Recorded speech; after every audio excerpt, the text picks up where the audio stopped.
안녕하십니까. 만나고 싶은 사람, 듣고 싶은 이야기 최혜심입니다. 김장한 목사입니다. 건강하세요. 우리는 너무 가까이 있기에 소중함을 잊고 사는 경우가 참 많습니다. 그 예로 우화를 하나 들려드릴게요. 어느 연못의 새끼 물고기들이 사람들의 대화를 엿듣게 되었다고 합니다. 물고기에게 가장 중요한 것이 물이라는 이야기였죠. 새끼 물고기들은 그토록 중요하다는 물이 도대체 무엇인가 궁금해하면서 어른 물고기를 찾아가 물이 무엇인지 물었다고 합니다. 어른 물고기는 이렇게 대답하죠. 물은 결국 우리의 생명이라고 말할 수 있단다. 우리가 그 속에 살고 있지. 우리의 온 몸이 언제나 그 물에 적셔져 있고 날마다 그 속에서 살기 때문에 우리가 느끼지 못하고 생각조차 하지 않고 있을 뿐이야. 우리 또한 마찬가지가 아닐까라는 생각을 해봅니다. 날마다 호흡하는 공기의 소중함을 모르듯이 생명의 주인 되시는 하나님을 잊고 살 때가 많았음을 깨우치는 이야기인 것 같습니다. 네, 목사님 정말 우리 인생에서 참 하나님을 믿고 살아가는 게 정말 제일 아니 소중한데요. 물고기가 나 물에서 사는 거 지겹다. 그리고 네. 하늘에 나르면 그냥 죽는 것처럼 네. 사실 우리 인간도 하나님이 주어진 공간에서 그 제한된 시간에서 살아가고 있는데 그것을 만족하게 생각하고 살면은 네. 하나님께서 더 큰 거를 보여주실 텐데 네. 늘 불만과 불평으로 살아간다고 할 것 같으면은 네. 사실 이 물고기들이 물에 있어야 살고 생명인데 거길 벗어나려고 하니까 네. 예를 들어 우리가 하나님이 주신 탤런트가 교수다, 네. 목사다, 사업이다. 그 영역에서 벗어나서 딴 짓을 해도 성공한다 하더라도 참 힘들죠.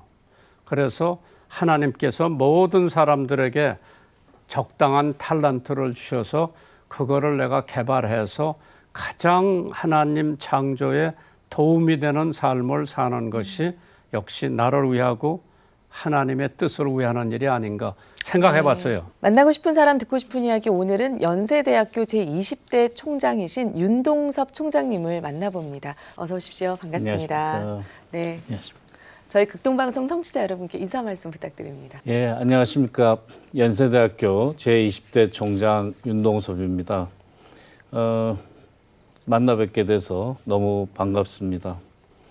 저는 연세대학교 의과대학을 졸업하고 외과 의사로서 훈련을 받고 또 췌장암 환자분들과 함께 진료하고 수술하는 일들을 열심히 하다가 한 10년 전부터 행정을 맡아보라는 그런 책임을 맡고 현재 연세대학교 제20대 총장으로 총장이라는 중책을 맡고 있습니다. 의사 선생님께서 네. 연세대학 총장님이 되셨다고 하는 것은 참 특별한 사연이 있는 모양이죠. 의과대학에서 총장을 하신 선배님들이 몇 분 계십니다. 제가 네 번째 총장으로 선임이 되었는데 아무래도 이제 의사로서 쭉 지내오다 보니까 학교 전체에 대한 이 경험이 부족해서 그런 부분에 대해서 걱정하시는 분들도 많이 계십니다. 근데 지난 4년간 연세대학교 의무부 총장 겸 의료원장으로서 학교의 행정에 대한 경험도 하고 지금까지 쭉 하나님께서 하나하나 차근차근 여러 가지 일들을 맡겨주셔서 그런 행정에 대한 경험을 한 후에 이렇게 또 하나님께서 맡겨주셨으니까 아마 뜻하신 바가 있을 거라고 저희는 생각합니다. 미국에서 유학을 마치고 네. 와서 연세대학 세브란스 병원에서 애들 셋을 낳고요. 또 제가 아프면은 연세대학 병원에 가서 고침을 받았고 네. 연세대학 하면은 기독교 대학으로 저들이 이제 인식을 하고 있었고 빌그램 목사님이 73년도에 연대에서 명박을 받았습니다. 네. 그 치아폴에서 강연을 하셨는데 제가 그때 통역도 했고요. 그래서 이제 연세대학은 그저 가까운 사촌이나 마찬가지인데 네. 대학 총장님으로 오셔가지고 네. 제일 큰 과제가 뭡니까? 대학 총장님으로서. 제가 생각할 때 제가 가장 중요하게 생각했던 것은 연세대학교가 다른 대학하고 조금 달라야 되는 것은 어떤 면에요? 모든 구성원들이 정말 자기가 하고 싶은 의견들을 자유롭게 개진하고 그 분야에 예. 자유롭게. 또 남들이 하는 일들을 할 수 있는 일들을 많이 하는 게 아니라 남들이 생각하지 못하는 이런 일들을 도전하고 성공시키고 하는 것들이 연세대학교의 가장 큰 사명이 아닌가 그렇게 생각하고 하여튼 자유롭게 의견도 내고 남의 다른 의견들도 다 존중할 수 있는 그런 문화를 만들어 가려고 하는 게 가장 큰 일이라고 생각합니다. 근데 윤 총장님 말씀해요. 네. 저희가 이 프로그램에 고대 총장, 네. 연대 전임 총장님도 모셔봤고 네. 숙대, 이대, 한양 여러 가지 이제 모셔봤는데 네. 대부분 저 그런 학교에서 총장님이 가장 많이 해야 할 일이 자금, 네. 또 기부, 네. 헌금 받는 일이 참 하나의 총장님으로서 해야 할 중요한 일이라고 하는데 저 외과 의사님도 해보셨고 또 접대 신문에 보니까 어느 분이 이름 밝히지 않고 300억을 기증했다고 그런 기사가 나왔더라고요. 네. 참 제가 봤을 때 어떤 때는 어느 분이 곰탕 장사를 해가지고 100억을 고려대학에 냈다고 하는 기사도 보고 그러면은 야 이제 뭐 연세대학에도 이제 거금 기부하는 분들이 나서는구나 그래서 즐겁고요. 네. 그런데 이제 또 어느 분이 연세대학을 무척 사랑하는 분이 계신데 네. 자기는 1억 헌금하려고 그랬는데 갑자기 어느 분이 300억을 헌금하니까 아이 내 건 거기다 세 발의 피다. 그리고 지금 그냥 가지고 있는 모양이에요. 네. 그런 분들도 사실 티끌 모아 태산인데 어떤 분은 금액을 하고 어떤 분은 10,000원, 20,000원, 10만 원도 하고 100만 원도 하고 그런 문이 좀 개방돼야 되지 않겠어요? 어떻게 생각하세요? 뭐 지금 제가 극동방송에 김장원 목사님을 처음 뵀을 때 지금도 뭐 매달 5,000원밖에는 헌금을 못 하고 있지만 그때 저한테 이 기부 전파 약정서를 예. 주시면서 아니 무슨 교수가 젊은 교수가 얼마나 재산이 있겠냐. 그렇지만 이런 좋은 일들은 그 기부하는 액수가 문제가 아니라 꾸준하게 이런 걸 하면 좋을 테니까 한 5,000원만 해보라고 하셔서 지금까지 한 20년간 해온 것 같습니다. 그래서 25년 전이거든요. 예.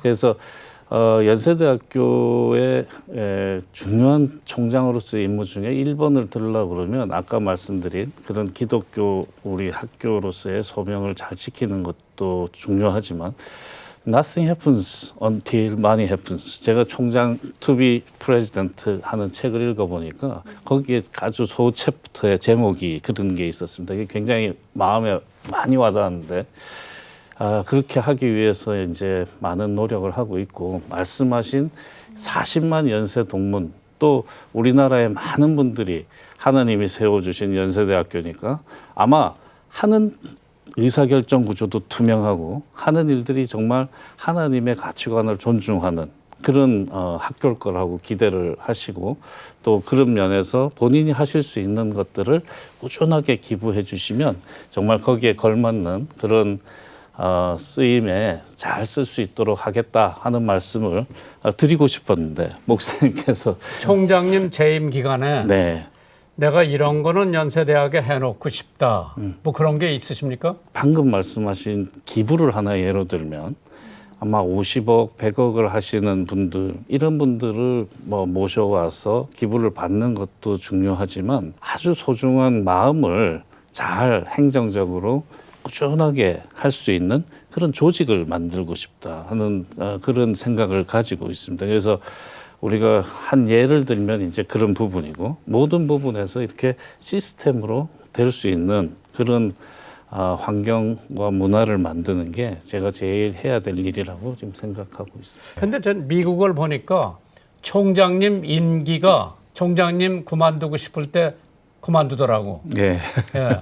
그러니까 10년, 20년, 30년 총장하는 분들이 그 학교의 발전을 엄청 많이 시켜놓는데 네. 4년 되고 나갔고 보니까 하다가 말죠. 네. 근데 한국도 좀 그렇게 길게 총장님을 하게 되면은 학교 발전에 큰 기여가 된다고 저는 생각하거든요. 네.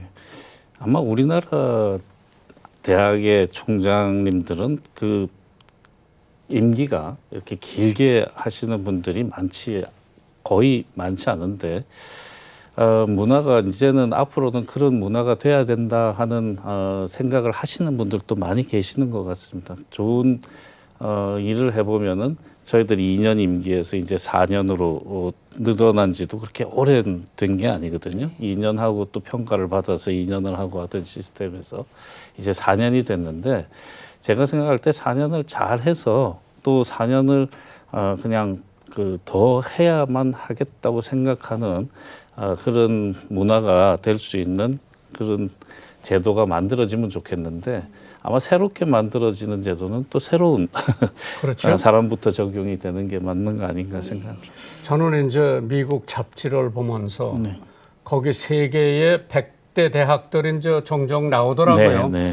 그러면 이렇게 보고 뭐 연대가 어디가 들어가 있나, 예. 서울대학이 어디 들어가 있나 보는데 어떤 때는 올라갔다가 네. 또 조금 내려오는 적도 있고. 그럼 기준이 뭡니까 그게? 뭐 여러 가지 기준이 있습니다. 학교의 명성. 근데 가장 중요한 거는 이제 연구력이 얼마나 뒷받침이 되느냐도 중요하고요. 저희들이 어떤 평가 방법을 하더라도 연구력이나 이런 데서 정말 앞선 능력을 가지고 있다 그러면 그런 평가 방법에 구애를 받지 않는 그런 성적을 유지할 수 있을 것 같고 연세대학교가 최근에 약진하고 있는 것은 뭐 과거에는 조금 이렇게 나타내지 않으려는 것에서 지금은 우리가 하고 있는 거는 제대로 알렸으면 좋겠다 하는 생각에서 열심히 그런 기록도 제출을 하고 이런 것들을 열심히 하는 것도 있고 연구력도 좋아졌지만 뭐 더 큰 문제는 사회, 국제적인 사회 공헌이라든지 인지도가 많이 높아진 게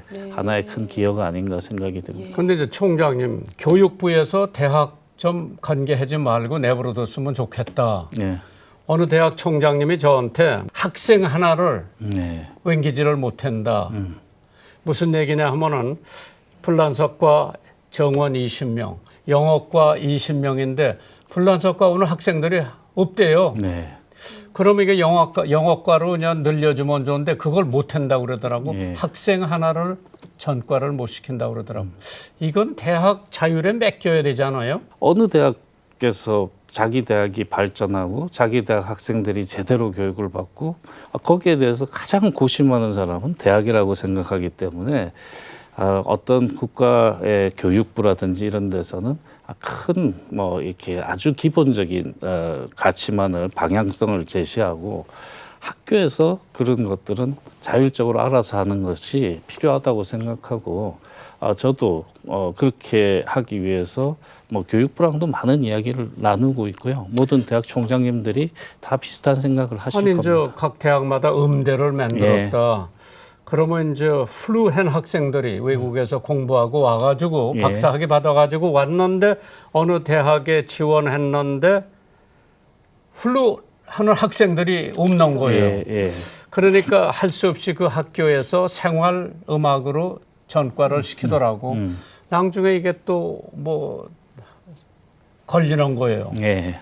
그래서 이런 거를 자율로 학교 재량에 맡기면은 학교 발전이 더 쉴 텐데 왜 문교부에서 이거를 고집을 하고 있는 이유가 뭐예요?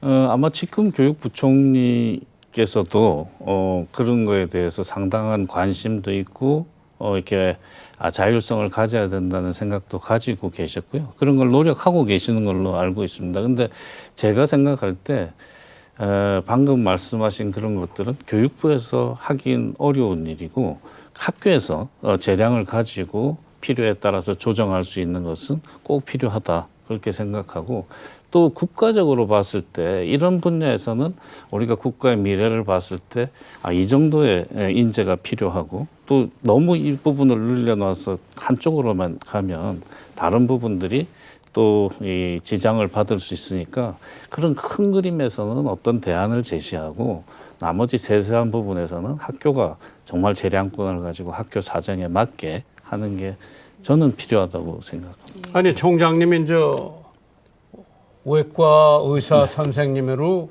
수고를 많이 하셨는데 요새 우리 국민들이 볼 때 전공에 대해서 뭐 병원이 자꾸 적자 운영을 한다고 그러는데 물론 정부도 좀 양보해야 되겠고 전공들도 좀 양보해야 되겠는데 팽팽히 맞서서 나가는데 이게 언제 해결될 것 같습니까? 그 의료인의 한 사람으로서 하여튼 모든 거 다 떠나서 환자와 또 그 가족분들, 국민들을 위해서 이 의정의 문제는 반드시 빠른 시간에 해결이 돼야 되겠다 하는 생각은 가지고 간절히 기도하고 있습니다. 근데 미리 이 책임 있는 자리에 있는 한 사람으로서 미리 이런 것들을 이런 문제가 생기기 전에 좋은 방안들을 제시하고 했어야 되는데 그런 안을 잘 못 만든 게 국민들께도 좀 죄송하고 또 우리 지금 그런 것들에 대해서 2020년에 우리가 똑같은 비슷한 사태가 있을 때 이제 이런 부분에 있어서는 우리 의료계에서 다 잘 대안을 만들 테니 전공의들하고 학생들은 본인의 그 업무와 교육에 충실했으면 좋겠다 하고 그때 의정 사태를 해결할 때 그런 약속도 하고 했는데 그동안 그런 것들을 이제 잘 못 만들었던 그런 안을 의료계에서 제시를 잘 못했던 책임도 의료인들에게도 좀 있다 저는 그렇게 생각하고 정부가 하여튼 합리적인 방안에서 잘 대안을 마련하고 우리 전공의 학생들이 빠른 시간에 잘 돌아와서 한국의 의료가 잘 정상화가 됐으면 좋겠다 하는 간절한 바람입니다. 예. 총장님 사모님을 어디서 만나셨어요? 소개를 받았는데 저희 장모님도 같이 세브란스에서 오랫동안 간호를 담당하셨고 간호 책임도 지시는 위치까지 계셨었고 또 간호대학을 나오셔서 학교에 대한 애정도 대단하신 분입니다. 그래서 아마 그 같이 만날 때 우리 병원에서 같이 일하던 분들도 저를 소개시켜 주겠다고 했던 분이 꽤 있는데 아마 지금 생각해 보면 집사람을 좀 더 일찍 만날 수도 있었던 거 아닌가.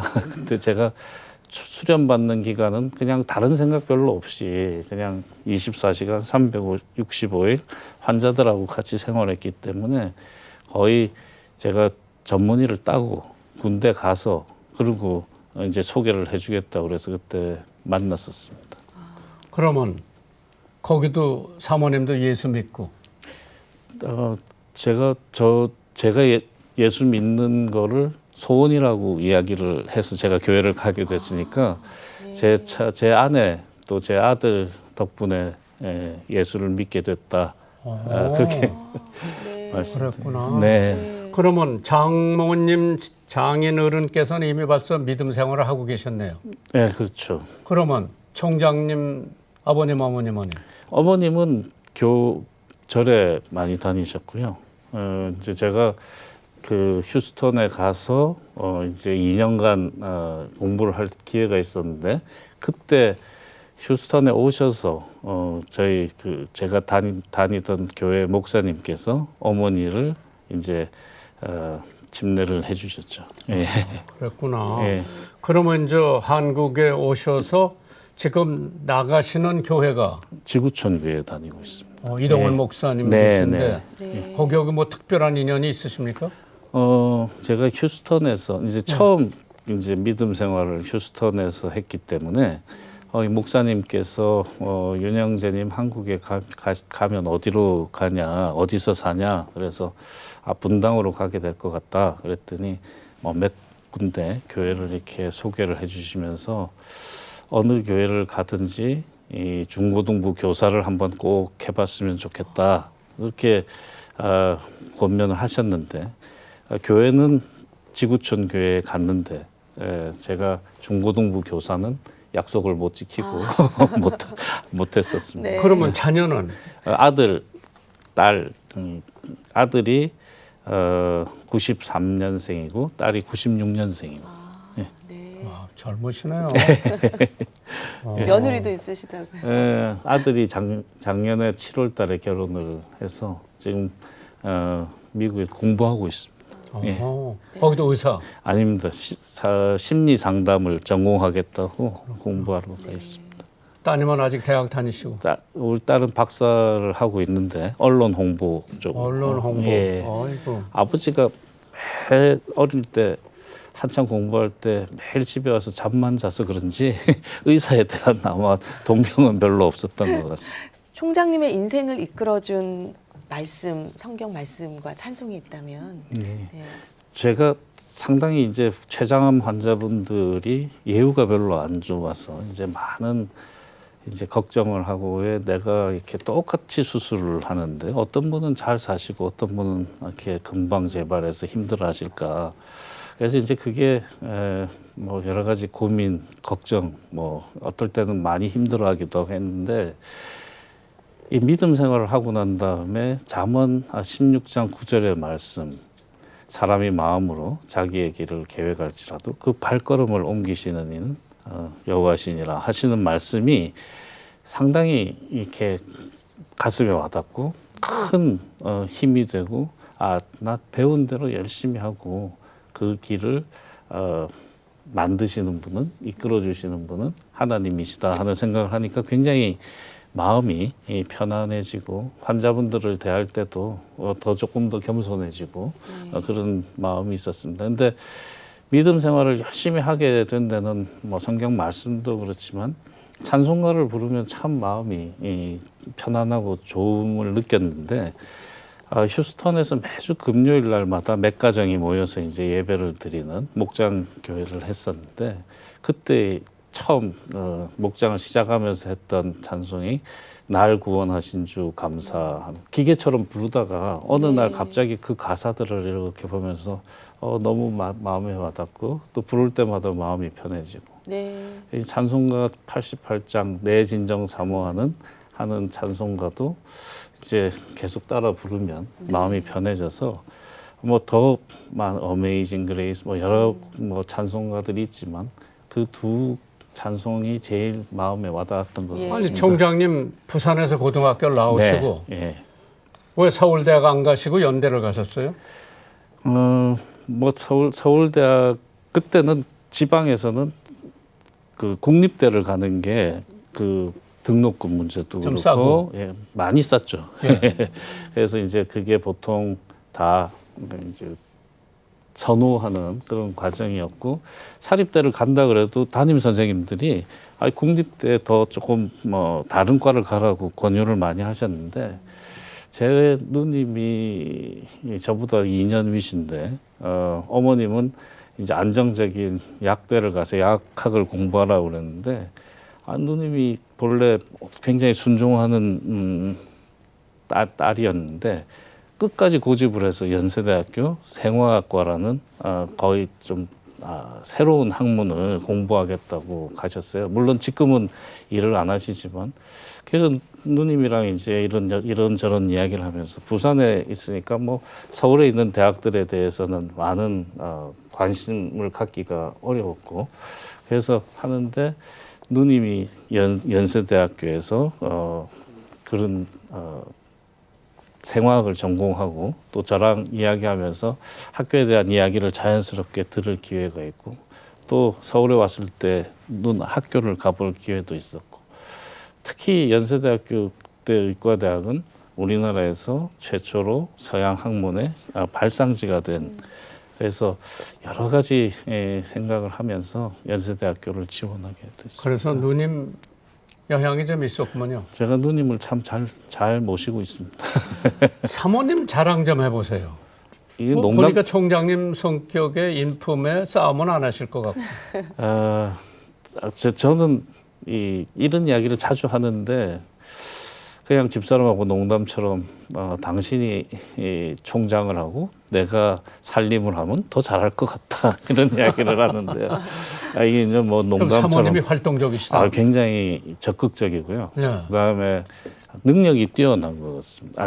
너무 자랑하면 또 해주세요. 집사람이 이제 그 연세대학교 그 당시에는 가정대학이었죠. 가정대학교 의생활학과를 나와서 이렇게 의상 디자인 같은 거를 하는 일을 하고 있었고 이제 결혼을 하면서 그냥 제가 군대 오지에 있으니까 그냥 같이 가겠다고 해서 이제 일을 그만두고 지금까지 일을 안 하고 있는데 뭘 하나 결정하고 또 그다음에 뭘 하나를 만들고 또 이렇게 하는 거 보면은 굉장히 이 남다른 능력이 있는 것 같습니다. 네. 그래서 저는 일을 해보라고 계속 이렇게 권유를 하는데 뭐 아이들 뒷바라지하고 또 남편 여러 가지를 챙겨준다고 일을 안 해서 지금도 뭐 제가 도움을 참 많이 받습니다. 어려운 일이 있을 때 아내한테 넌지시 물어봅니다. 어떻게 이런 일이 있는데 하면 그냥 거기까지만 듣고 한참 하루나 이틀 있다가 본인 생각을 저한테 이거는 아마 이렇게 하면은 좋지 않겠나. 본인은 그렇게 생각한다. 그러면 제가 그 말을 듣고 한 70~80%는 따라 했던 것 같습니다. 또 이 방송을 듣고 연세대학에 내가 조그만 돈이라도 기부하고 싶다. 아유. 뭐 장학금을 하든지 뭐 건설을 하든지 뭘 하든지 아마 그 사람들이 만약 총장님한테 연락을 하려면은 다 사람들이 다 총장님 너무 높아서 연락이 안 된다 할 텐데 어디로 연락을 해야 돼요? 연세대학교 총장 비서실로 총장 지원실로 전화를 하시면 총장 지원실. 예, 네, 네. 언제든지 환영하는 그런 우리 총장 비서진들의 마음이 잘 정리되어 있습니다. 네. 네. 그리고 이제 애들이 자라나는데 나도 연대 보내고 싶다. 지금 뭐 초등학교 6학년 될 수 있고 중학교 3학년이 될 수 있고 이제 부모님들 생각에 네. 우리 아들 커지면 우리 딸 커지면 연대 보낸다. 그런 사람들도 문의를 할 거고 네. 친절하게 대해주면은 자기네들이 가지고 있는 재산을 일부를 장학금으로 내지 않을까. 네, 예, 저희가 기도하고 소원하는 거죠. 감사합니다. 네. 그 정말로 연세대학교가 하나님이 세워주신 정말 서양의 젊은 정말 장래가 촉망되는 젊은이들이 하나님 말씀 하나 붙들고 정말 불모의 가난한 땅에 와서 이렇게 큰 훌륭한 교육기관, 의료기관을 만들어주고 믿음의 씨앗을 뿌려주신 것은 정말 큰 축복이라고 생각합니다. 그래서 연세대학교가 이런 분들의 헌신으로 만들어졌기 때문에 앞으로 연세대학교가 이제는 연세대학교에 걸맞는 받은 사랑보다 더 많은 사랑을 베푸는 학교가 되었으면 좋겠다. 그렇게 하기 위해서는 연세대학교가 정말 그 인류의 난제들을 해결하고 누가 해결하지 못하는 일들을 해결하는 대학. 근데 사브란스 병원이 지금 적자 운영이라면요?